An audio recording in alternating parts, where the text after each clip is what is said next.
What's going on, man? CGMTV Battle Rap Recap. I got a double header because Smack, URL, KOTD, they just dropped two battles back to back. Smack dropped New Jersey Twerk versus Cortez yesterday, and KOTD just dropped Cortez versus Head Ice today. Both battles were decent. I wouldn't say nothing extravagant went down in either battle. I'm unbiased, so I'm gonna keep it real. I'm gonna keep it authentic. So let's just jump right into it. Cortez versus New Jersey Twerk is the first battle that I'm going to do. This battle was a battle of two guys that have never been on the Summer Madness stage before. I expected exactly what happened. They didn't really put on for the crowd. It was a lot of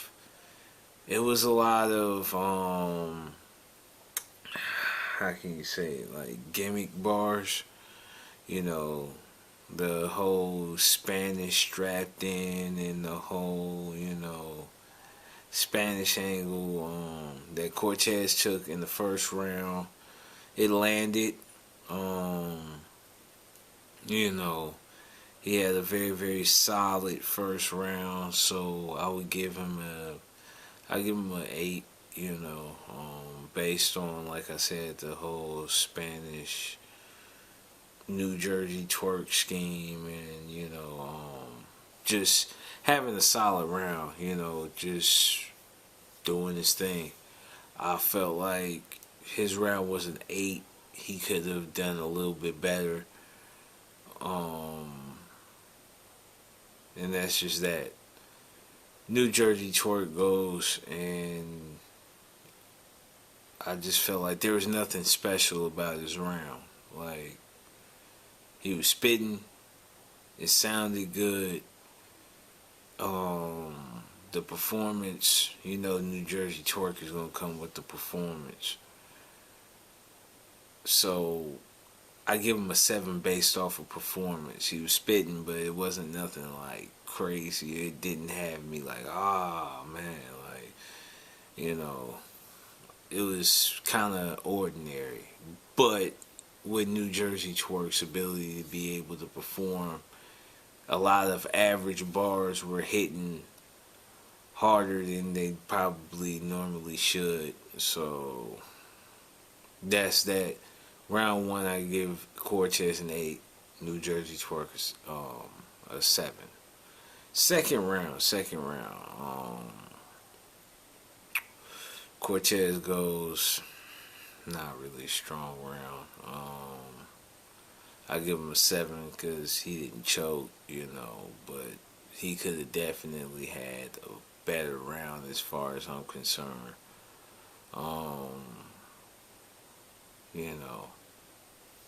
That's just that.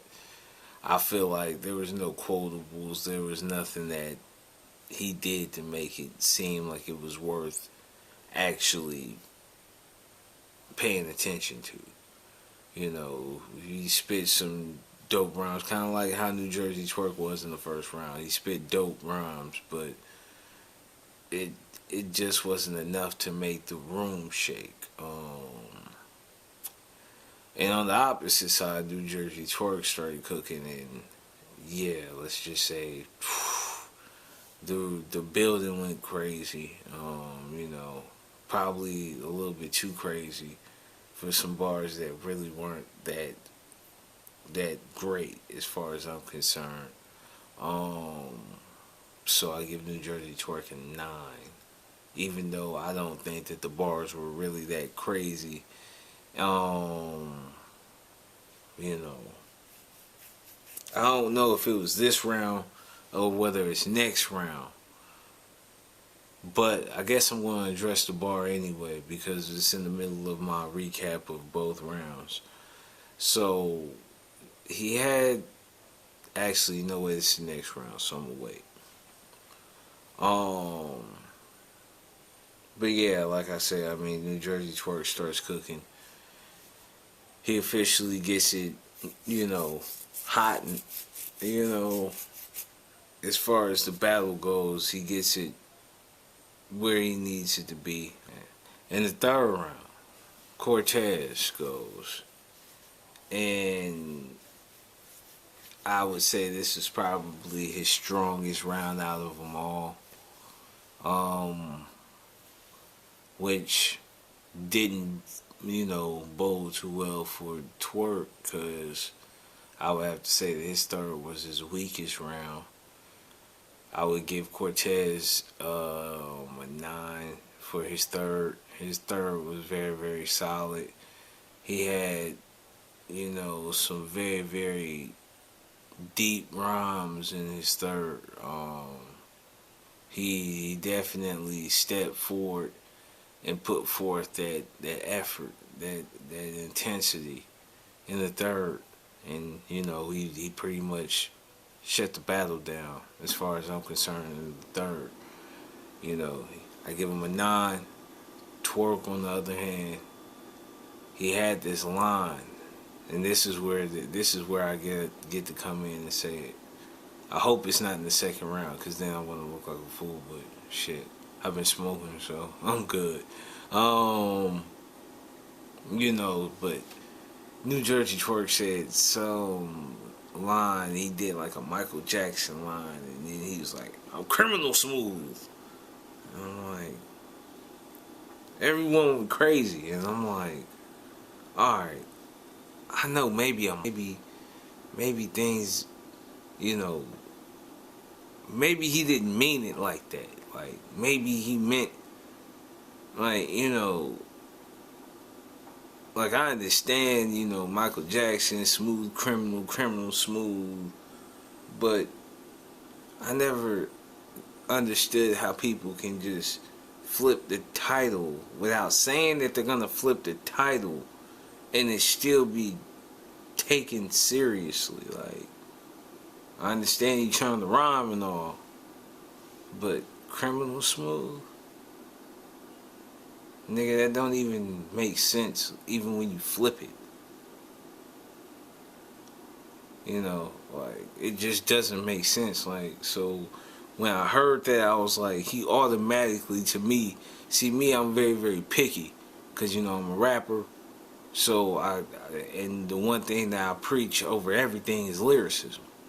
So it's like, when I hear things like that, it just kind of makes me be like, you lost the whole battle to me with that one bar. With that one bar. But it wasn't just that one bar. It's just,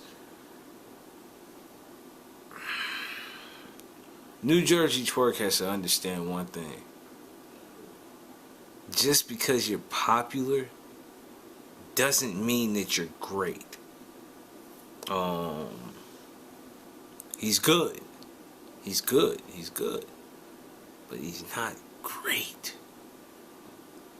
And he has that same, how can I say it? Well, it sounding very, very rude, and fuck it. I mean, shit is battle rap. He has that same battler syndrome that all of these smack rookies are developing these days. Briz, good, not great. T-Top just got to great, but I don't think he's even there yet. I think he's very good. I wouldn't put him in great status, because great is right underneath legendary, and I mean, you know, he got a long ways to go before he's with the Luxes and the Mooks and the Clips and the Hitmans and the you know, Cassidys and those are a whole nother upper echelon of battle rappers. You know. So, I mean, to me, I think he's very good. Twerk, all of these guys that have been put on this pedestal of, oh, well, you know, they've beaten the hell out of 4 opponents straight. Like, they're great. No, let's chill, because they're not really that great, man. Like, you know, they're good. They handled their business. I take nothing away from them with that. But you know when someone's great. Like, when Charlie Clips went on that streak, like, when he went on that killing streak, like, he killed like 8 to 10 battlers straight. Like, boom, bam, bam, bam. You know, it was like, you really can't deny his greatness at that point. But, you know, you got cats like Twerk, cats like, you know, JC, you know, they get big headed. They get 4-5 wins straight, and they're like, oh man, I'm that nigga. No, nigga, you really not. You really not. And it takes someone like a T-Top, who I reportedly heard beat JC on just about every single recap blog to notice that. And it took New Jersey Twerk to lose to Cortez to notice, like, I'm not really who they depicted me to be in my own eyes. Like, they fed him an illusion that he started to believe himself, and now he's realizing that he's not that guy. But here nor there, it was a pretty dope battle. I don't know if I said it, but I think I said Twerk with a 6 in the 3rd round. I was expecting him to, since the 2nd was so raw, I thought the 3rd was going to be that knockout punch, and it just fell short. So there you have it. That's New Jersey Twerk versus Cortez. Never step on toes of a real nigga that's in the field with you, and that's real nigga shit. Even those down to go and kill niggas get killed, nigga, and that's. Now we're gonna get into the Cortez head ice battle.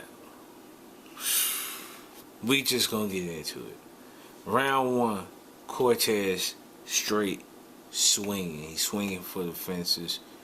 You know he is. He's coming up with some of the most clever bars that he's written in his whole career. I give him a 9.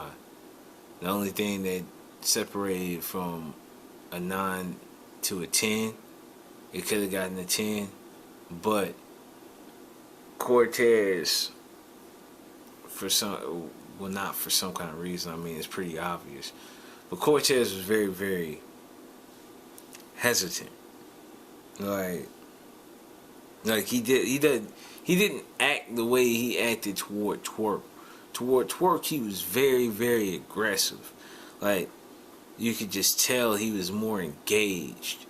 And I guess it's because he feels that he can be that type of character towards Twerk, as to where towards Ice, he wasn't acting as aggressive. He wasn't all up in his face. He wasn't, you know, pointing the finger and like, it was more of like him wrapping around Ice, like, okay, like, like, see, I kind of study demeanors too, and like, to me, like, Cortez's demeanor toward, like, in the head ice battle was a whole lot different than it was in the Twerk battle. The Twerk battle, he was a lot more aggressive, and this battle, he was a lot more hesitant. He was just chilling to the side. So I give him a 9 for that fact. First round goes on head ice, and like I've told people before, and I tell people again, that instant second choke can do damage severely, and it did damage. It killed him. He got a 7. He got a 7 for me. You know, he visibly forgot some of his round. He picked it back up immediately. Like I said, it was only about 2 to 3 seconds. But it still exists. It was there. So I have to deduct them 2 points. I have to deduct them another point because, you know, it just wasn't really a hot round. Like, you know, it's just keep it a stack, man. It wasn't a hot round. Round 1, that's how it goes, 9-7. Round 2, Cortez, I guess he got tired from that first round and all that swinging because his punches started getting weaker and weaker and weaker. And Head Ice, well, we gonna get into that in a second, but his punches got weaker. He didn't do his thing. He could have closed it out in the second, but I have to give him a 7. His bars weren't hitting. Everybody was asleep, you know, but everybody was asleep pretty much the whole battle. But they were especially asleep during his parts. Cortez just didn't get through. You know what I mean? You know, I gotta give him a 7. You know, he was spitting. He didn't choke. You know, and that's why I'm going to stick with a 7, because if he had choked, like, it would have been 6 or below. But, you know, since he didn't do that, and there was no crowd reaction, and that had to have been his worst round out of the whole battle, I gotta give it a 7. Head Ice, he goes another one of those quick hesitating chokes. I gotta put emphasis on those because I don't feel like battle rap should die for it. And these quick hesitant pauses are right there for 4 seconds. And they gotta go. Like, you know, especially if you know that you can remember your round that fast. But it happened. I still think the Head Ice's round was actually more, how could you say, constructed. Like, his second round was definitely his strongest round. The slight pause made me go ahead and give him an 8 instead of a 9, because, you know, to me, I'm waiting for that lyrical outburst, but you don't get that from Head Ice. You get real rap, and you get strong performances every single time. So, you know, second round, I felt like that was the Head Ice moment of the battle. Was the second round. You know, he got an 8 for it because it was solid, other than the slight mishap. Round 3. Cortez spits a whole round that has nothing to do with Head Ice. Alright, battle rap.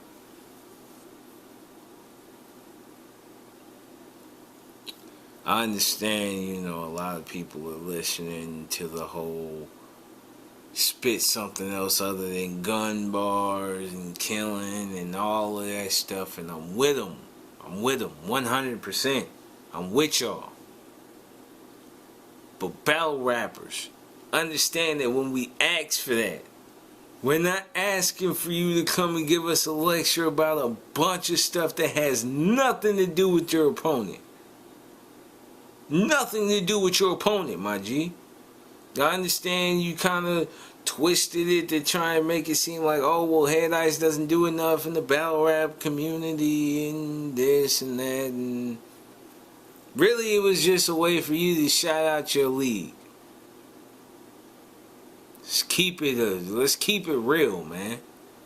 It was Cortez's really weak way of being able to give a shout out to his league on a league that he knows is going to get huge numbers off of the oxymoron versus disaster battle. He knows that they have way more eyes on him now.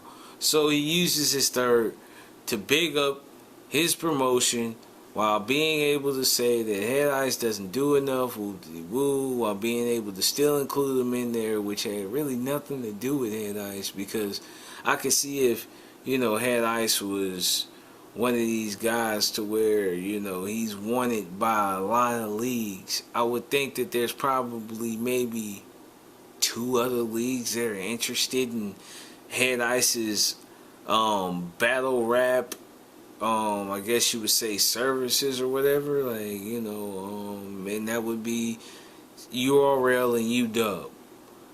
I don't really see a high demand for Head Ice and RBE. I don't big demand for Head Ice and Black Cartel. I just don't see where it would be beneficial to any of those leagues to have a high demand for them. Don't get me wrong, a demand for Head Ice in any league would be beneficial to them because of the simple fact of, you want to do those numbers. But you wouldn't make it a high priority because Head Ice is not that kind of name. He's going to do numbers, but he's not going to do disaster numbers. He's not going to do daylight numbers. He's not going to do JC numbers. He's not going to do Rum Nitty numbers. He's not going to do Tay-Rock numbers. He's not going to do Sue Surf numbers. He's just not that kind of guy. And, it's just facts. It is what it is. It's going to be what it's going to be. But, like I said, the third round, it's just sad where Cortez went with it. So I have to give him a 7. I hate to say it, but that round had nothing to do with his opponent. As dope as it was, it had nothing to do with his opponent. I'm sorry I went off on a 3-minute rant on something else. My bad, my fault. But it just all kind of connected with each other, and now I'm back to where I needed to be. Cortez, I was not feeling the third round. Battle rappers, promote your shit in the battle, in the second round or in the first round, in some way within 3 to 6 bars. Just put it in there and let it be that. Don't dedicate a whole round to your battle league or to whatever, because there's been other battlers that have done that before. Shameless promotion is just ridiculous. I don't mind you promoting, but work it out with the leagues. Work it out with URL. They got a damn trailer that's like 15 minutes long before you get to the battle. Tell them to throw bullpen in there. They've done it before with Queen of the Ring. Tell them to tell KOTD as a part of the contract negotiations. I want Tears for Tears as a part of the trailer, as a part of the build up to the battle. I'm pretty sure that they would have done that, but instead he used his whole round to do that. Fell flat. So that's Cortez in the title match. Head Ice goes, and he could have knocked him out, but instead he let it go to a decision. I give him an 8 though. Ironically, everybody said Cortez won. I feel like Head Ice won.